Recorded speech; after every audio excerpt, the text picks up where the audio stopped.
ఇవాళ టాపిక్ వచ్చేసి doubly linked list లో ట్రావర్స్ ఆపరేషన్ అనేది ఎలా పర్ఫామ్ చేయాలి అంటే డబ్లీ లింక్ లిస్ట్ లో ఎన్ని వేస్ గా మనము ఫెచ్చింగ్ ఆపరేషన్ అనేది పర్ఫామ్ చేయొచ్చు అనేది చూద్దాము. ఆల్రెడీ మనము సింప్లీ లింక్ లిస్ట్ లో ట్రావర్స్ ఆపరేషన్ అనేది ఓన్లీ వన్ వేగా చేసాము. ఎందుకు?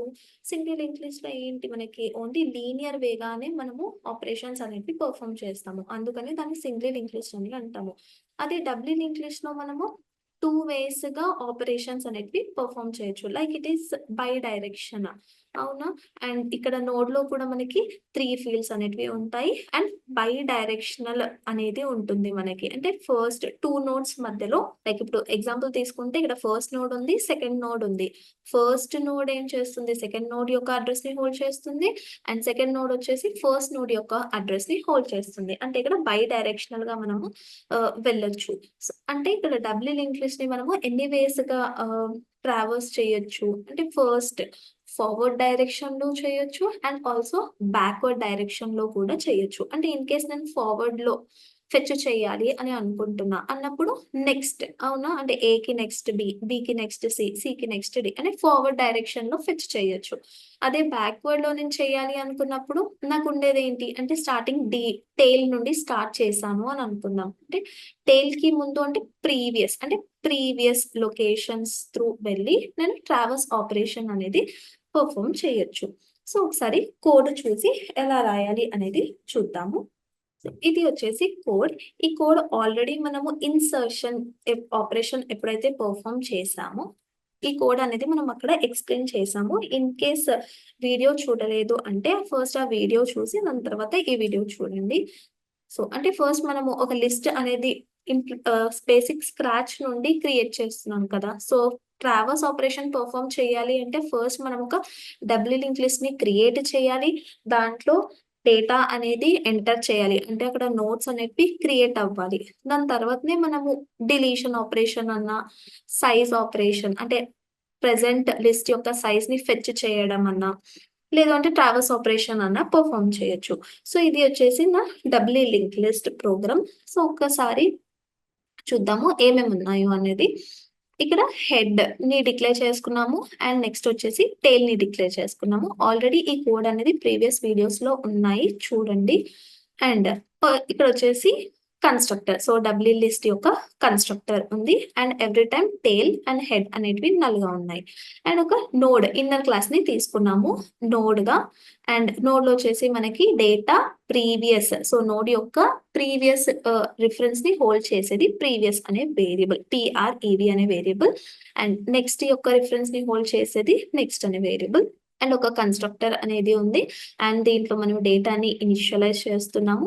ఎవ్రీ టైం ఒక న్యూ నోడ్ అనేది క్రియేట్ అయినప్పుడు మనకి ప్రీవియస్ అండ్ నెక్స్ట్ వేరియబుల్ అనేటివి నల్లుగా ఉన్నాయి. ఇక్కడ వచ్చేసి మనం insert at beginning, so from beginning insertion ఎప్పుడైనా పర్ఫామ్ చేయాలి అన్నప్పుడు దానికి రిలేటెడ్ ఒక ఆల్గరిథం అనేది రాసాము. And from end, so insert at end అన్నప్పుడు సమ్ ఆల్గరిథం అనేది రాసాము. అండ్ దీంట్లో ఓన్లీ వన్ వేగా ప్రింట్ చేయడం చేసాము. బట్ ఇప్పుడు దాని గురించి కొంచెం డీటెయిల్ గా ఎక్స్ప్లెయిన్ చేసుకొని ఒక ఆల్గరిథం అనేది రాద్దాము. సో దీనికన్నా ముందు ఫస్ట్ ఈ ప్రోగ్రామ్ ని రన్ చేసి అవుట్పుట్ చూద్దాము. ఇక్కడ వచ్చేసి మన అవుట్పుట్ ఏంటి, లైక్ ఇన్సర్ట్ ఎట్ బిగినింగ్ అంటున్నాము. అంటే ఫస్ట్ హెడ్ వచ్చేసి జావాగా ఉంటుంది మనకి. ఫస్ట్ ఈ 3 ని కమెంట్ చేసి 1 by 1 చూద్దాము. మనకు అవుట్పుట్ ఏంటి, జావా. సో దీన్ని అన్కమెంట్ చేద్దాం. అంటే ఇప్పుడు మన అవుట్పుట్ ఏంటి, ఫస్ట్ ఇది హెడ్ లాగా బిహేవ్ చేసింది. ఇన్సర్ట్ ఎట్ బిగినింగ్ అంటున్నా అంటే ఆల్రెడీ బిగినింగ్ లో ఒక పర్సన్ ఉన్నారు, అంటే దీన్ని మనము రీఇనిషియలైజ్ చేయాలి. అంటే ఈ పర్సన్ ని సెకండ్ చేసి జావా 2 అని ఎవరైతే వస్తున్నారో వాళ్ళని ఫస్ట్ పర్సన్ గా మనము పెట్టాలి. అంటే ఇప్పుడు జావా 2 అండ్ జావా. అదే దీన్ని అన్కమెంట్ చేస్తే Java 3, Java 2 and Java. So ఇలా మనము insert from beginning, insert from end అనే ఆపరేషన్ పర్ఫామ్ చేసి ప్రింట్ మెథడ్ ని కాల్ చేసాము. సో ప్రింట్ మెథడ్ ని చూద్దాము ఒకసారి. ఇప్పుడు మనము ఆల్రెడీ ప్రింట్ మెథడ్ ఉంది, బట్ ఇప్పుడు మనం ఏం చేద్దాము, like print from forward direction రాద్దాము and also print from reverse direction. ఎందుకు, ఒక డబ్లీ లింక్ లిస్ట్ ని మనము 2 వేస్ గా ట్రావర్స్ పర్ఫామ్ చేయొచ్చు కదా. సో ఫస్ట్ వచ్చేసి మనం ఫార్వర్డ్ డైరెక్షన్ ఎలా చేయాలో చూద్దాము. సో ఒక మెథడ్ అనేది రాస్తున్నాను, పబ్లిక్. సో ఈ మెథడ్ అనేది రిటర్న్ టైప్ ఏముంటుంది, నాకు వాయిడే ఉంటుంది. సో వాయిడ్ ప్రింట్ లిస్ట్, లేదు అంటే ప్రింట్ ఫార్వర్డ్ అని పెడతాము. ఈ మెథడ్ వచ్చేసి ఫార్మల్ ఆర్గ్యుమెంట్స్ ఏవి యాక్సెప్ట్ చేయదు. సో ఇక్కడ వచ్చేసి మనం ఏంటి, ఫస్ట్ ఫార్వర్డ్ డైరెక్షన్ అంటున్నాము, అంటే లీనియర్ వేగా వెళ్దాము, అంటే నెక్స్ట్ స్టార్టింగ్ నుండి ఎండింగ్ వరకు స్ట్రైట్ డైరెక్షన్ లో వెళ్దాము. సో ఇక్కడ వచ్చేసి ఏంటి, మనకి నోట్స్ అనేటివి ర్యాండమ్ లొకేషన్స్ లో సేవ్ అయి ఉంటాయి. అంటే ఫస్ట్ మనం ఒక టెంపరరీ వేరియబుల్ తీసుకొని స్టార్టింగ్ విత్ హెడ్ స్టార్ట్ పెట్టాలి. సో ఒక నోడ్ ని అనే డేటా టైప్ తీసుకొని ఒక వేరియబుల్ ని కరెంట్ అని తీసుకొని అని ఫస్ట్ హెడ్ తోని ఇనిషియలైజ్ చేద్దాము. అంటే ఇప్పుడు కరెంట్ వేరియబుల్ అనేది ఎవరిని హోల్డ్ చేస్తుంది, స్టార్టింగ్ హెడ్ ఎవరైతే ఉన్నారో వాళ్ళని హోల్డ్ చేస్తుంది. సో ఇప్పుడు ఒక వైల్ లూప్ ని రన్ చేద్దాము. అంటే కరెంట్ ఏదైతే నోడ్ ఉందో if it is not equals to null, అంటే ఇన్ కేస్ అది నల్ కాలేదు అన్నప్పుడు మనం ఏం చేయాలి, దాన్ని ప్రింట్ చేయాలి. సో కరెంట్ లో ఉన్న డేటాని ప్రింట్ చేయాలి. Current dot data and some space రావడానికి, ఈచ్ డేటా మధ్యలో స్పేస్ రావడానికి ప్రింట్ చేద్దాం. ఫైన్.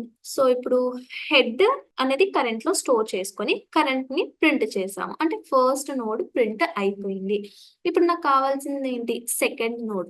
సెకండ్ నోడ్ కి ఫస్ట్ నోడ్ కి కనెక్షన్ ఏంటి అంటే, ఫస్ట్ నోడ్ అనేది సెకండ్ నోడ్ యొక్క అడ్రస్ ని హోల్డ్ చేస్తుంది. ఎక్కడ, నెక్స్ట్ అనే వేరియబుల్ లో. అవునా, అంటే కరెంట్ డాట్ నెక్స్ట్. ఇప్పుడు నెక్స్ట్ మీనింగ్ ఏంటి, లైక్ నెక్స్ట్ నోడ్. అవునా, అంటే దీన్ని ఇప్పుడు నేను దేంట్లోకి సెండ్ చేయాలి, కరెంట్ నోడ్ ఈ వేరియబుల్ లోకి సెండ్ చేయాలి. అంటే ఫస్ట్ నోడ్ ప్రింట్ అయిపోయింది. ఇప్పుడు నేను ఏం చేయాలి, first node through second node కి రీచ్ అవ్వాలి. అంటే ఈ రెండింటి మధ్యలో కనెక్షన్ ఏంటి, నెక్స్ట్ వేరియబుల్. అంటే కరెంట్ డాట్ నెక్స్ట్, అంటే దాంట్లో నుండి మనకు ఒక రిఫరెన్స్ అనేది వస్తుంది. దాన్ని దేంట్లోకి సెండ్ చేస్తున్నాము, కరెంట్ లోకి సెండ్ చేస్తున్నాము. సో కరెంట్ లోకి సెండ్ చేసినప్పుడు ప్రెసెంట్ ఏమవుతుంది, ఈ స్టెప్ లో సెకండ్ నోడ్ అనేది కరెంట్ లో స్టోర్ అవుతుంది. అవునా, మళ్ళీ వైల్ లూప్ రన్ అవుతుంది, మళ్ళీ సెకండ్ నోడ్ ప్రింట్ అవుతుంది, సెకండ్ నోడ్ నుండి థర్డ్ నోడ్, అలా మన list entire list until and unless అది నల్ అయ్యేంత వరకు మనకి ప్రింట్ అవుతూ ఉంటుంది మన లిస్ట్. సో ఇది వచ్చేసి ప్రింట్ ఫార్వర్డ్. సో ఒకసారి ఆ మెథడ్ ని ఇక్కడ కాల్ చేద్దాము, DL dot print forward. So ఒకసారి చూద్దాం. సో కరెక్ట్ గా ప్రింట్ అవుతున్నాయి. ఇట్ ఈస్ ఫస్ట్ మనకి ఏం రావాలి, Java 3, Java 2, Java and insert at end అంటున్నాం కాబట్టి జావా 4. ఓకే, సో ఇది వచ్చేసి మనకి ఫార్వర్డ్ డైరెక్షన్. అదే బ్యాక్వర్డ్ డైరెక్షన్ అంటే ఏం జరగాలి, అది కూడా చూడాలి కదా. సో దానికి ఒక మెథడ్ రాద్దాము, సేమ్ పబ్లిక్ వాయిడ్. ఇదేమో ప్రింట్ బ్యాక్వర్డ్ అని దీనికి ఒక నేమ్ ఇద్దాము. అంటే ఇప్పుడు మనకి తెలుసు ఫార్వర్డ్ డైరెక్షన్ అంటే స్టార్టింగ్ హెడ్ నుండి స్టార్ట్ అవుతుంది. అదే బ్యాక్వర్డ్ డైరెక్షన్ అంటే మనకి స్టార్టింగ్ ఎక్కడ నుండి స్టార్ట్ అవుతుంది, టెయిల్. సో ఆల్రెడీ ఒక లిస్ట్ లో మనకి హెడ్ ఉంటుంది స్టార్టింగ్ ని రిప్రజెంట్ చేయడానికి, అదే ఎండింగ్ ని రిప్రజెంట్ చేయడానికి టెయిల్ అనేది ఉంటుంది. సో ఇక్కడ మనము టెంపరరీ వేరియబుల్ కరెంట్ అని తీసుకున్నాము. ఇప్పుడు దేనితోని మనము ఇనిషియలైజ్ చేయాలి, టెయిల్ తోని ఇనిషియలైజ్ చేయాలి. So end of the node ఎవరైతే ఉంటారో వాళ్ళని మనము కరెంట్ లో స్టోర్ చేస్తున్నాము. ఇప్పుడు మనం ఏం చేయాలి, సేమ్ ఇందాక ఫార్వర్డ్ లో ఏదైతే చేస్తామో అదే చేద్దాము.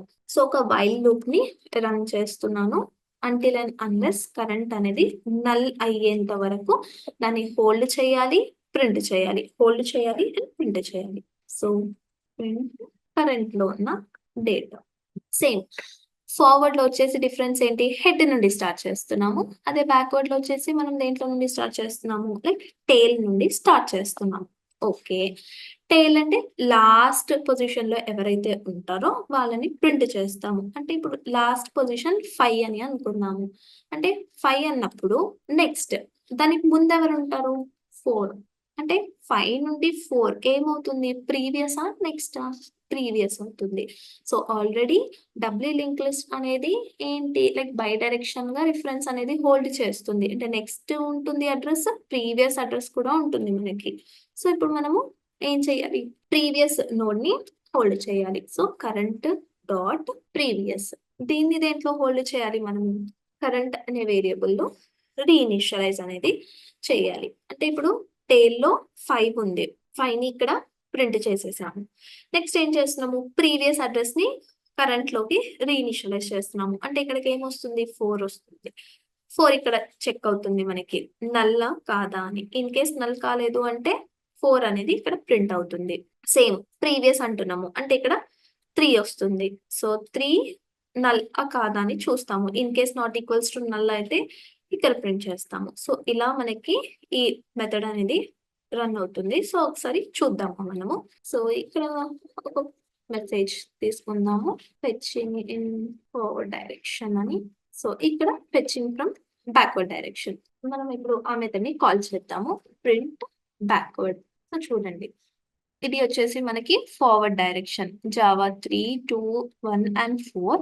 అండ్ బ్యాక్వర్డ్ డైరెక్షన్ అంటే జావా 4, జావా 2 అండ్ 3. ఒకసారి ఏదైనా ఎలిమెంట్స్ ని మనం యాడ్ చేసి చూద్దాము. ఇన్సర్ట్ ఎట్ ఎండ్ అని చూద్దాము.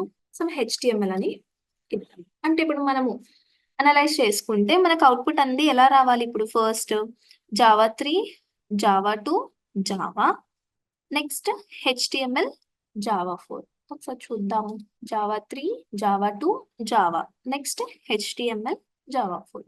సో ఇలా మనము ఒక డబ్లీ లింక్ లిస్ట్ ని forward direction and backward direction గా ట్రావెల్స్ ఎలా చేయాలో ఈ అల్గోరిథం చూసాము. నెక్స్ట్ వచ్చేసి సైజ్. సో లింక్ లిస్ట్ యొక్క సైజ్ అనేది ఎలా హోల్డ్ చేస్తారో చూద్దాము. అంటే మనకి ఎవ్రీ టైం లిస్ట్ లో అనేటివి సమ్ చేంజెస్ అనేటివి అవుతున్నాయి. అంటే ప్రెసెంట్ అయితే మనము ఇన్సర్షన్ ఆపరేషన్ అనేది చూసాము. అంటే ఎవ్రీ టైం యాడ్ చేస్తూ ఉన్నాము. అదే డిలీట్ చేసినప్పుడు ఏమవుతుంది, లిస్ట్ లో నుండి నోట్స్ అనేటివి తగ్గుతూ ఉంటాయి. అవునా? అంటే మన లిస్ట్ కరెంట్ ఎంత సైజ్ లో ఉంది అనేది కూడా హోల్డ్ చేయాలి మనము. సో అది హోల్డ్ చేయడానికి ఒక వేరియబుల్ అనేది తీసుకున్నాము. సైజ్ వేరియబుల్ అనేది ఇక్కడ ఔటర్ క్లాస్ లో తీసుకుంటున్నాను. ఇంట్ సైజ్. సో దీన్ని మనము ప్రైవేట్ స్పెసిఫైర్ వచ్చేసి ప్రైవేట్ అని చేద్దాము. సో ప్రైవేట్ ఇంట్ సైజ్. సో ఈ సైజ్ వేరియబుల్ అనేది ఎప్పుడు అప్డేట్ అవ్వాలి? నాకు ఎవ్రీ టైం నోడ్ ఎప్పుడైతే క్రియేట్ అవుతుందో అప్పుడు నాకు సైజ్ వేరియబుల్ అనేది ఇంక్రిమెంట్ అవ్వాలి. అవునా? అంటే inner class, node inner class లో కన్స్ట్రక్టర్ అంటే ఎవ్రీ టైం ఒక కొత్త నోడ్ ఎప్పుడైతే క్రియేట్ అవుతుందో నాకు ఈ కన్స్ట్రక్టర్ అనేది కాల్ అవుతుంది. అవునా? ఇక్కడ మనము ఆ సైజ్ వేరియబుల్ అనేది ఇంక్రిమెంట్ చేస్తాం. ఓకే, సో ఒక వేరియబుల్ డిక్లేర్ చేసుకున్నాము అండ్ ఎవ్రీ టైం కన్స్ట్రక్టర్ ని కాల్ చేస్తాము కాబట్టి సైజ్ వేరియబుల్ ని ఇక్కడ ఇంక్రిమెంట్ చేసేసాము. సో ఒక మెథడ్ అనేది రాసుకుందాము. అంటే ఆ మెథడ్ ని ఎవ్రీ టైం మనం పిలిచినప్పుడు ప్రెసెంట్ లిస్ట్ యొక్క సైజ్ ని రిటర్న్ చేయడానికి. సో ఈ మెథడ్ ని మనం కాల్ చేసినప్పుడు ఏం రిటర్న్ చేస్తుంది? సైజ్ ఆఫ్ ద లిస్ట్ ని రిటర్న్ చేస్తుంది. సో సైజ్ అనేది మనకి ఇంట్ లోనే ఉంటుంది. So return type method return type వచ్చేసి ఇంట్. దీని మెథడ్ నేమ్ వచ్చేసి గెట్ సైజ్ అని పెడతాము. అండ్ ఇది ఫార్మల్ ఆర్గ్యుమెంట్స్ ఏం తీసుకోదు కాబట్టి. సో ఇక్కడ ఈ మెథడ్ ని కాల్ చేసినప్పుడు ఎవ్రీ టైం అదేం రిటర్న్ చేయాలి? సైజ్ ని రిటర్న్ చేయాలి. సో ఇలా ఒక మెథడ్ ని క్రియేట్ చేసుకున్నాం. ఇక్కడ మనం ఏం చేద్దాము, ఆ మెథడ్ ని కాల్ చేద్దాము. ఇక్కడ మెథడ్ ని కాల్ చేసి చూద్దాము. DL డాట్ అండ్ అది వచ్చేసి నాన్ స్టాటిక్ మెథడ్ కాబట్టి మనము ఆబ్జెక్ట్ రిఫరెన్స్ తోటి కాల్ చేయాలి. So DL dot get size అని అంటున్నాము. సో ఇక్కడ వచ్చేసి మనకు ఎంత సైజ్ 3, 4, 5. సో మన అవుట్పుట్ వచ్చేసి 5 అని డిస్ప్లే అవ్వాలి మనకి. So the size of the list is 5. So ఒక దీన్ని తీసేసి చూద్దాం. అంటే మనకి ఇప్పుడు సైజ్ ఎంత 4. సో మన అవుట్పుట్ వచ్చేసి 4 అని డిస్ప్లే అవ్వాలి. ఓకే, ఒకసారి ఈ రెండు తీసేసి చూద్దాము. అంటే ఇప్పుడు మన సైజ్ ఎంత 2 అని డిస్ప్లే అవ్వాలి. సో ఇలా మనము ఒక డబ్లీ లింక్డ్ లిస్ట్ లో ఇన్సర్ట్ ఆపరేషన్ అనేది చూసాము. అండ్ ట్రావెల్స్ ఆపరేషన్ అనేది ఎలా చేయొచ్చు, like forward direction and backward direction లో ఎలా చేయాలి అనేది చూసాము. అండ్ ప్రెసెంట్ లిస్ట్ యొక్క సైజ్ ని ఎలా హోల్డ్ చేయాలి అనేది కూడా చూసాము. సో నెక్స్ట్ క్లాస్ లో డిలీషన్ ఆపరేషన్ అనేది ఎలా పర్ఫామ్ చేస్తారు ఈ డబ్లీ లింక్ లిస్ట్ పైన అనేది చూద్దాము.